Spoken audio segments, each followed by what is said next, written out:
Now let's talk about the ease of doing business. So what comes to your mind?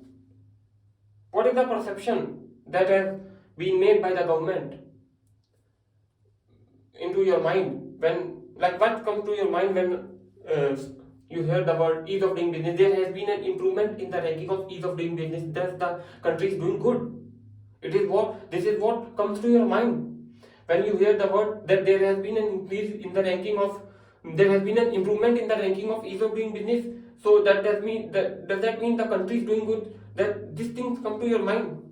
So let's just talk about it. This is not exactly what is the fact. Okay, so ease of doing business.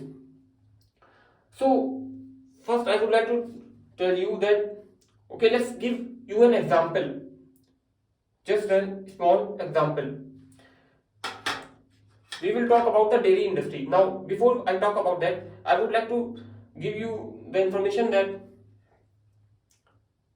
the foreign ministers of India, and not just of India, the foreign ministers of India, and so of an underdeveloped country and so-called developing country, what they do exactly, like what they exactly do. If they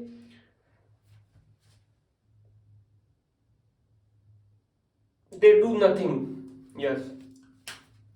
How they do nothing is, let me tell you something. What they do is they even destroy the country, yes, in the name of free trade agreement, because they know that they do not have the brain, they do not have the intelligence to solve the actual problem. So what they do is, let's talk about a company. Now definitely one thing is coming to your mind, that you see, setting up, if a company from another country is setting up a business or a company or a factory in a particular country, then that easily, then definitely there is there is an improvement in the ease of doing business. This is what comes to your mind, this is what the government has feed into your mind. Okay, so let's talk about the example. Let's just take the example of India and Australia. Okay, dairy industry.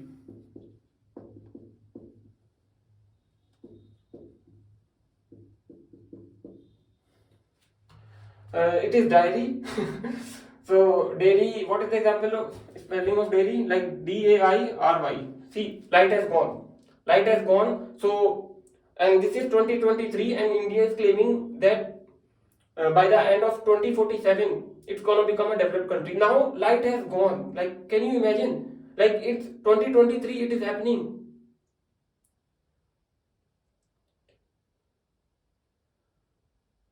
I mean, see, many of the countries, I've noticed this, that many of the countries which are providing which are providing decent lifestyle to their citizens, like everything, doesn't boast about how great they are.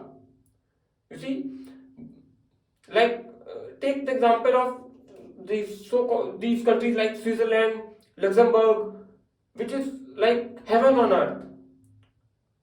Like, the problems, actually I do not even think that the only problem actually these countries are having is, how do they keep the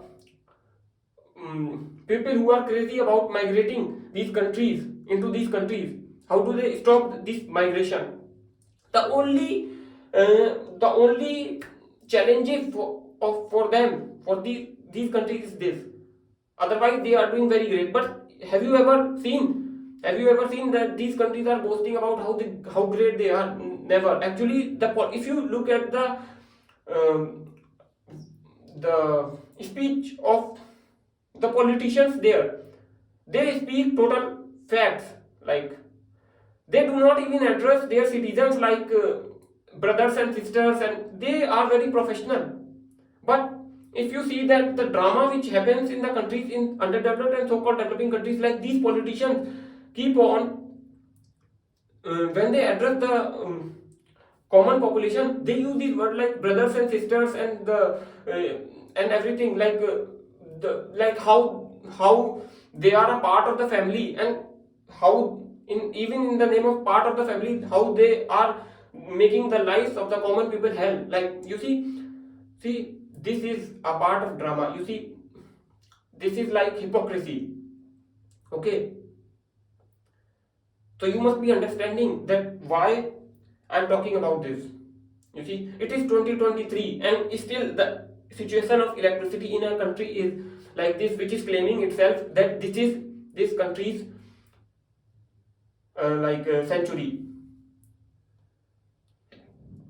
But you let's just take the example of India and Australia. Okay, now what these foreign ministers do is they, in the name of free trade agreement, in the name of free trade agreement, they beg, they literally beg to the other countries to give them like 50,000 work visas, 1 lakh work visas. First of all, let me okay, why doesn't this thing come to your mind that if you on the other one hand you are claiming that this is India century or this is this century. Actually, all of their leaders are claiming this. Okay, all of the leaders of the different countries are claiming this title. This is our century. This is our century. So, if it is your century, then why you are begging to other countries for work visa? Why you are so crazy about it? If your country is really doing great, then why the citizens of your country are so crazy about migrating into other countries?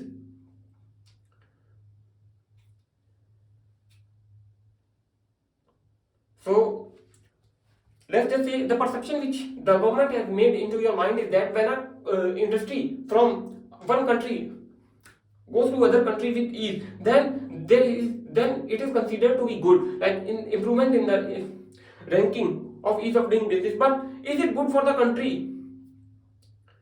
Definitely, it would have been good for the country if the per capita GDP of the country has been increased. Okay.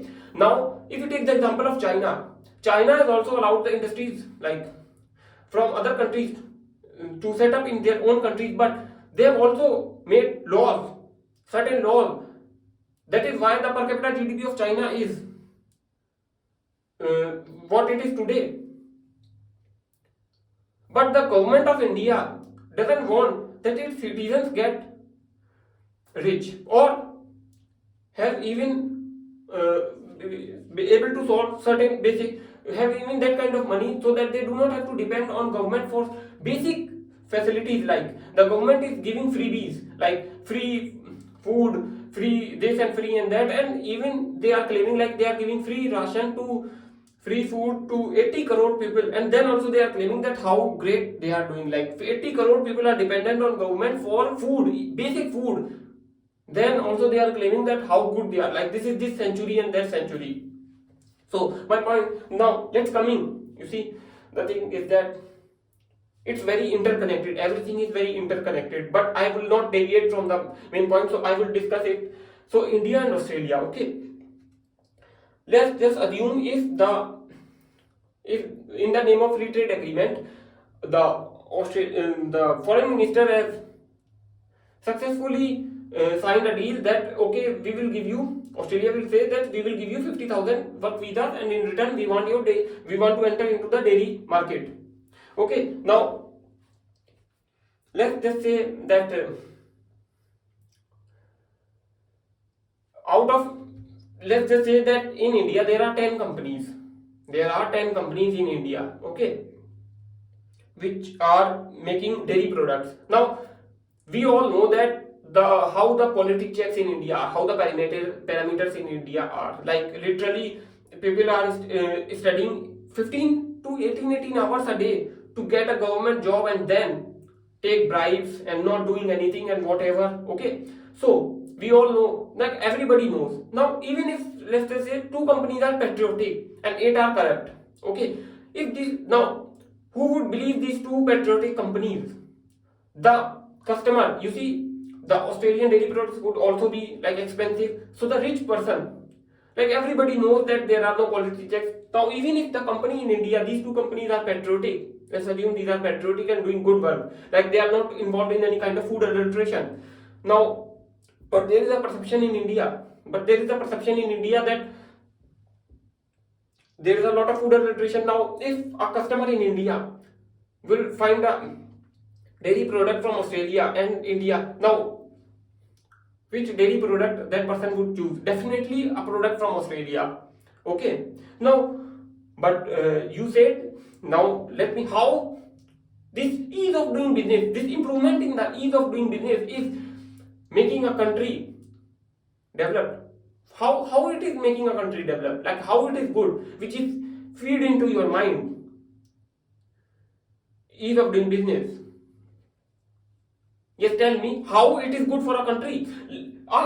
The citizens of these two companies, like the of India, like what is their fault? Like they are trying to do something good. Then what? Like even then they are facing this competition.